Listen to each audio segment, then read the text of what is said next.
From the News Channel 5 Network, this is MorningLine.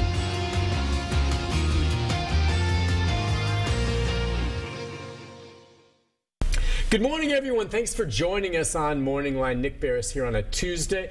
We have a great show on tap for you with some terrific guests this morning, talking again about a very, very tragic situation as we continue to see the developments, the ripple effects of what happened in Charleston. Of course, that tragedy there, and as we're learning more things happening since about the shooter, as we learn more about the victims and their families, as we learn more about some of the social reaction to it when we see what's happening at the State House in South Carolina. Removal, or the proposed removal now, of the Confederate flag there. We're talking about an issue here, whether or not the bust of Nathan Bedford Forrest in Tennessee should be removed from our state capitol there because of his affiliation in the past with the Ku Klux Klan. All of this and where it goes, and trying to get a handle on what we think happened there and why, is going to be the topic of conversation this morning. You can join as well. We'll put the phone number up, but you also will probably want to sit back and just listen to our two terrific guests, both from Vanderbilt University. With us this morning is anthropologist Sophie Bjork James, who is a specialist in white supremacist movement, can talk to some of the background and all of that. We're going to get into that. I can't wait to hear from you. So thank you for coming on this morning. Also with us this morning is Sandra Barnes. She's a sociologist. You both have huge bouquets here as I'm reading your backgrounds. A professor of human and organizational development at Peabody College, and talking about the urban black American churches. And as we get into it, what I'd like to do to just start, before we get into kind of just a flowing conversation, is give you each a chance to give me your observations based on your specific backgrounds. Now we've got a couple days removed from what happened, a few days removed, and what you think. And why don't we start with you, Professor Barnes, just about a lot of people, I think, becoming aware of the significance of this church and the target and what happened there and what we see happening. What's your thoughts now, a few days removed? Well, we know that the black church has a long history of being sacred as well as secular in terms of its practical applications. And so with Emmanuel AME, we have a church with a long history of religious involvement in the community as well as political involvement. And so for me, it's not happenstance that something like this would happen at the church in terms of such a direct attack, because you're talking about a religious community with a long history of community engagement and activism, and also a welcoming space. And thinking about it at this point in time, it just really informs us about what the need for discourse around racism, the need for discourse around intolerance, where a sacred space, a safe space, could be violated in that way. And so that's one of the things that I think is really important about this particular moment, and moving beyond thinking about what happened as an isolated instance, thinking about it probably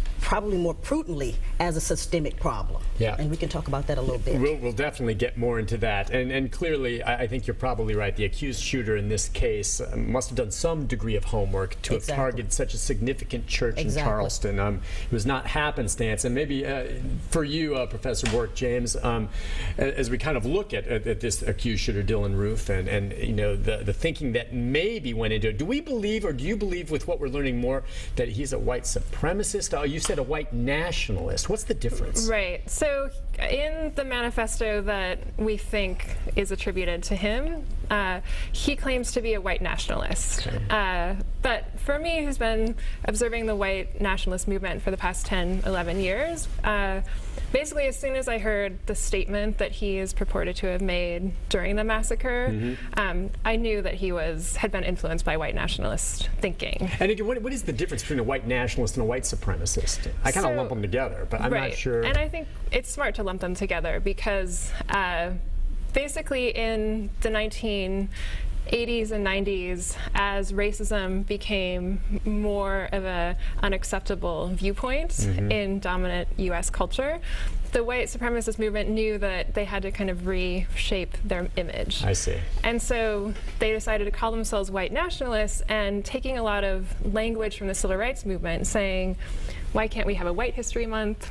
You know, what's wrong with white pride? I see. And so white nationalists, they'll say they they are not a racist movement. So I label them a racist movement. I think we have to label them a racist movement, but they will self-identify not as actually advocating supremacy, but advocating white pride. Okay. Supremacy is, you can't separate that from this movement and from their idea of white pride, but they will self-identify as really just defending whiteness, which they see is both morally good and another part of the transformation of the white supremacist movement is that they've been extremely savvy with using new media to spread their message and to try to recruit new members. Yeah. So what they do is they reframe the history of white supremacy in the United States as though white people are now under attack. There's a race war happening against white people, and white people. Really, truly, what are these nutcases scared of? What scares them? What are they seeing in society that scares them? Are these just people that have sad lives and have personal failures and try to point the finger? Where does it come from? I just don't get it.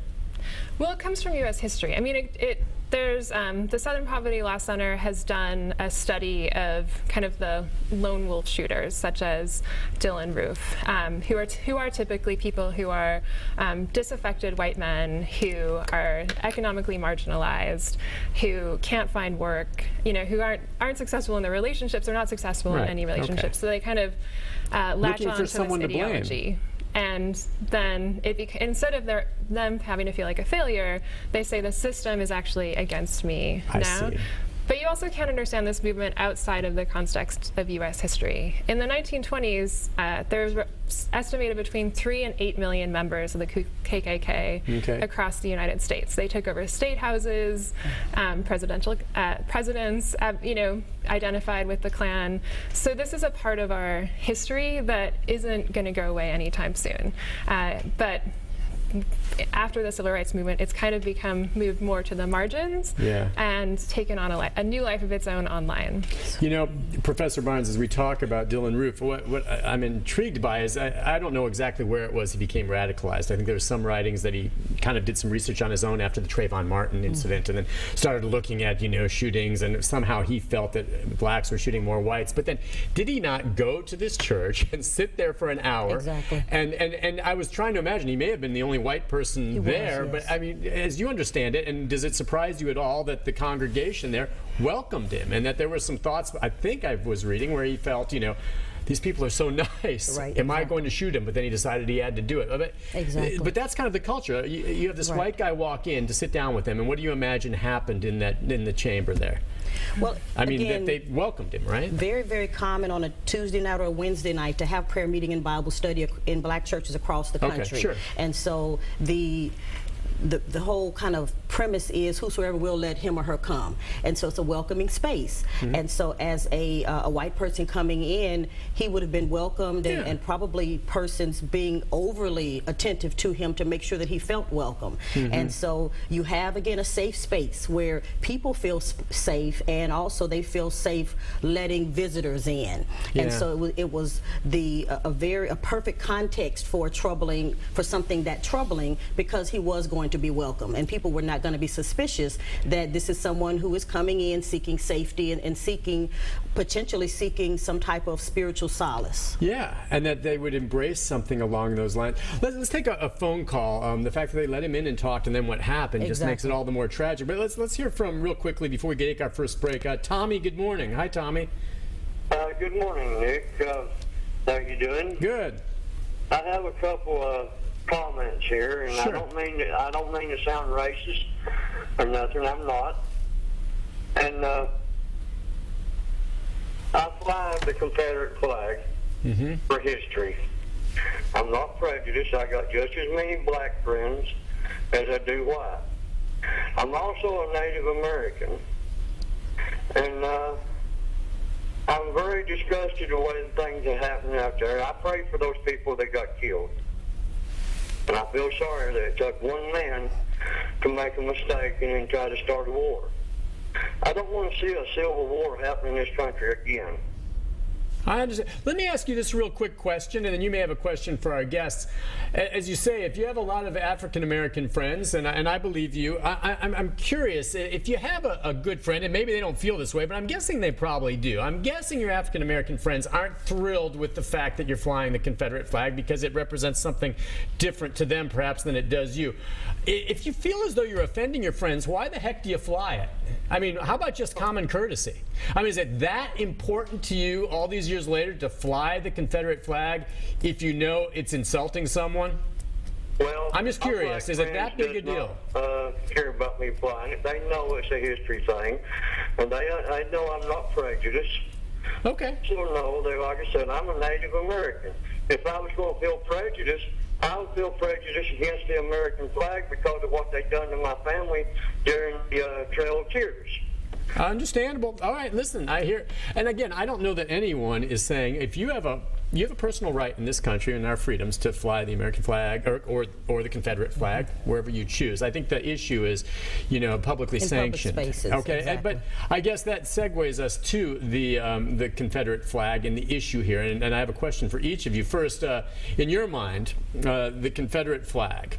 Do you agree with the action being taken by the South Carolina governor now to have it removed from the State House? Do you think that's a wise move, and why? I definitely was very excited to see that Governor Haley has decided to move that forward. And of course, there's a great deal of discourse about is it history or is it hate? And the most recent, I think, 2014 state survey suggested that about 70% of people in South Carolina, white people, felt that the flag should continue to be raised, and about 63% of black people did not. And so it's very divisive.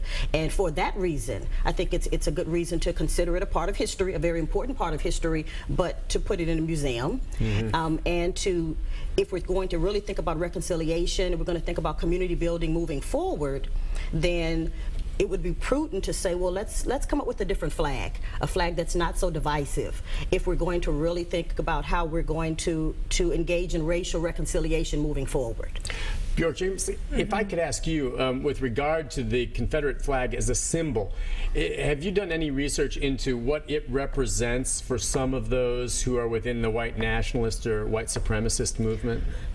Sure. So white supremacists, white nationalists often, as in Dylan Roof, will use the flag as a symbol of of the history of white supremacy. Okay. And and I feel like as an attachment to that history.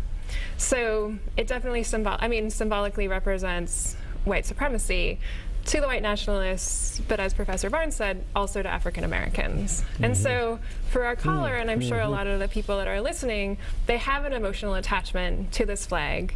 And a lot of white people don't want to see themselves as racist. Right. The flag represents racism. I mean, the history of the South, the history of the flag is a defense of slavery, which is, I feel like when we often talk about slavery today, we kind of candy coat it. I mean, it was a brutal system of racial terror, or even racial dictatorship. So that's the history that flag represents. It also represents a lot. But I want to be hopeful that white Southern culture is not only that. So I feel like So could the flag represent other aspects of white Southern culture, perhaps? I get the sense that's what Tommy was saying. Right. He's not a racist. In his mind, it's not a symbol of racism, even though I think what you just stated lays it out pretty clearly. But others might say, well, it represents other portions of our culture. It's not fair to just say it's a symbol of racism. We look at it for other things. Right, and definitely. And I feel like a lot of the work that in responding to white supremacy, and I feel like what this massacre is really making a lot of people question, in the work of moving forward has to be done. A lot of specifically white people have to do the work of kind of coming to terms with the violence of white history.